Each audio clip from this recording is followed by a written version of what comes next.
We speak of the breakthrough at Sedan, but actually the break was along a wide front, extending for 50 miles from Namur in Belgium to Sedan. Further north, the Allied armies had swung like a gate into these positions. The German armies had swept over Holland, broken the line of the Albert Canal, and for all anyone knew, were preparing to smash against the Allied front with all their power. That was the situation, dangerous but obscure, on the evening of May 13th. On the 14th and 15th, it became clear that the German breakthrough south of Namur was in the greatest strength, and that the French 9th Army, attacked while moving into position, had been shattered. Without doubt, this was the point of mortal danger, and the French High Command ordered the abandonment of these positions, although they had not yet been attacked. Those positions were abandoned solely because of the situation developing along the Meuse near Sedan. In the meantime, the French 7th Army had been ordered to make its historic forced march far to the south into the area threatened by the rapidly advancing German spearheads. This army was not used to attack the German flank, but rather was used as a plug to restore the broken front. Throughout, the Allies had placed their faith not in offense, but in defense, and the defense was doomed to failure because it was confronted with an entirely new technique in warfare, the plain tank infantry team in action. The world was staggered by the speed with which the German armored columns moved. What was the secret that enabled armies to move so far so rapidly? The secret lay in the organization of the striking spearhead. Armored forces came first, closely followed by motorized divisions, which peeled off, forming solid walls. And through the corridor thus formed raced the supply trucks to feed the ever-lengthening column. It was obvious that if the Allied situation was to be restored, the German column would have to be cut. On May 17th, General de Gaulle attacked the German flank and captured a few prisoners, but his light mechanized forces were like a pin pricking the side of a rhinoceros. A subsequent attack met with even less success. The means for a really successful counterattack against the German corridor simply did not exist. Where numbers of divisions were required, only handfuls of companies and battalions were available. A valiant attempt to cut the German corridor was made by a group of slow-moving British tanks just south of Arras. But lack of sustained striking power doomed this valiant unit to destruction. On May 21st, the German spearhead reached the channel port of Abbeville. Protecting their flank along the Somme, the Germans fanned out to the north and east. This was to be the perfect battle of annihilation. On May 28th, the Belgian army, compressed into a small space and weary of battle, laid down its arms. That left the desperate French and British defenders with their backs to the sea at the small channel port of Dunkirk. One of the greatest disasters in history seemed in the making. An entire British army faced annihilation. But out of the fog and the mist shrouding the channel came a strange armada of Navy craft, fishing boats, pleasure yachts, anything that would float. The seagoing people of Britain had come to rescue their army. High overhead, British fighter planes fought the Luftwaffe to a standstill.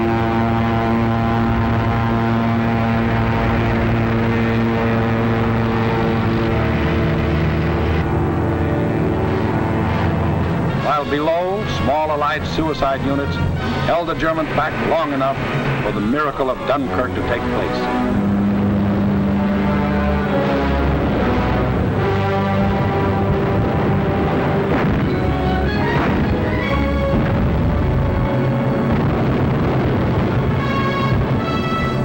211,500 British troops plus 112,500 French and Belgian were rescued. Over 300,000 battle-tested men, grimly determined to go back again with new tools, new weapons with which to blast the hated Nazis out of this world. For free men are like rubber balls. The harder they fall, the higher they bounce. Leading the British by this time was a man who had been bouncing all his life, Winston Churchill, who had tried for years to warn the world about Germany. Meantime, the situation that faced France was as nearly hopeless as a military situation can be. 2/5 of the French army was lost. There were fewer than 50 divisions left to defend a front almost 200 miles long, running from the northern end of the Maginot Line to the sea. And behind that thin front line, there were no reserves. The despairing people of Paris sent their children south, praying that some miracle would keep them from harm.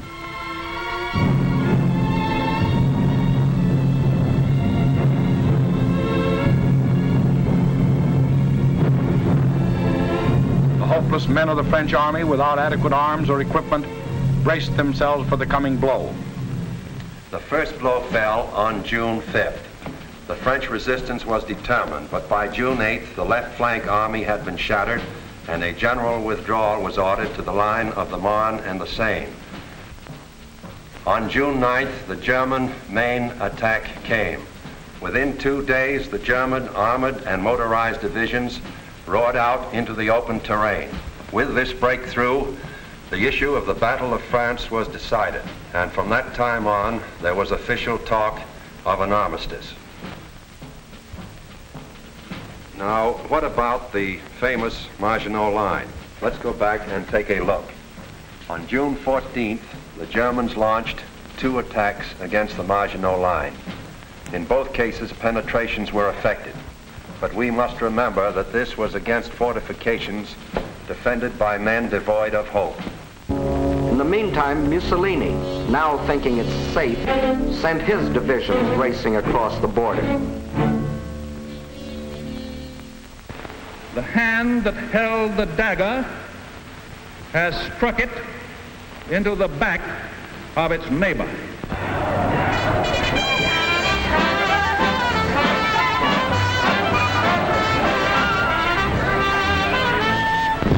Organized resistance in France was no longer possible. The government faced 2 alternatives: retire to North Africa and carry on from there, or give up the struggle. France's leaders were old and tired, and the oldest and most tired was Marshal Pétain. Egged on by men like Laval, who saw in a German victory his chance for personal power, on June 16th, Pétain asked for an armistice. The news is carried to Hitler, who received this word of a great nation's fall in a characteristic manner. Also characteristic were his terms for the armistice. It must be signed in the coach where Marshal Foch met the defeated Germans in the last war.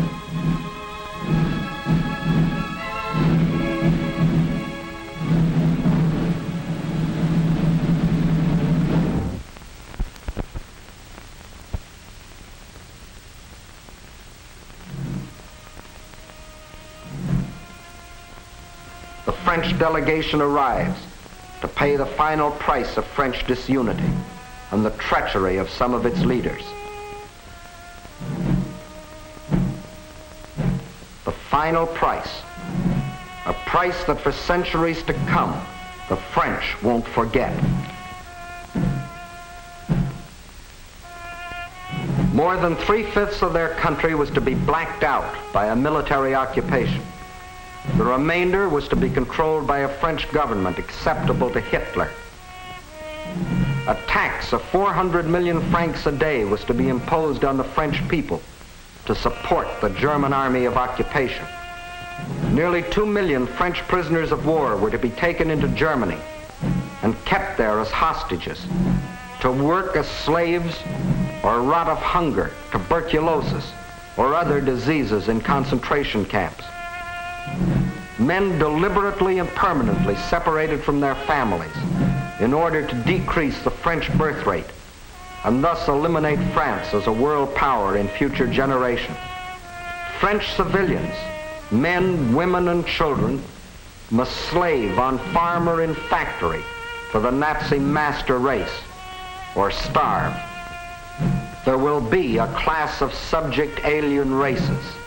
We need not hesitate to call them slaves. French children were to grow up on such inadequate food that many would reach the age of 12 before they grew new teeth. And for any attempts to protest against these restrictions, thousands of innocent French civilians would be executed. This was the price the French were to pay as they signed the armistice. And the master of the master race must go to Paris to tour the streets of what was once the city of light. You notice no cheering crowds here to welcome in the new order.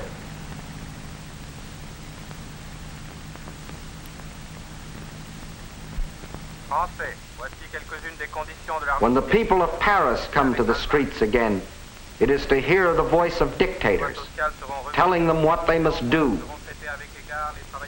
how they must live, what they must say, what they must think, telling them how to be slaves. Gone is the Republic of France. Gone is free speech and a free representative government. Gone is liberty, equality, fraternity. These are the French.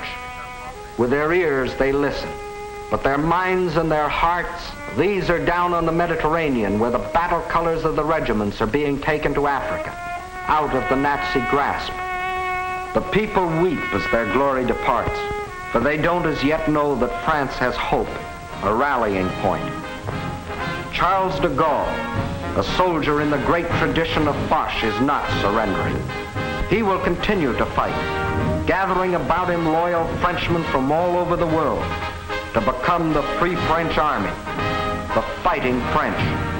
Yes, the people weep as they watch their colors go, not knowing that 2 years later, those same flags would again be unfurled in North Africa, alongside the Stars and Stripes, alongside the Union Jack. Once more, their leaders, General de Gaulle and the famous General Giraud, stand united in the common cause with the leaders of their allies.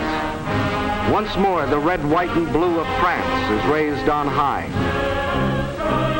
For out of the ashes of the defeat and the humiliation of France, her soul has been born again.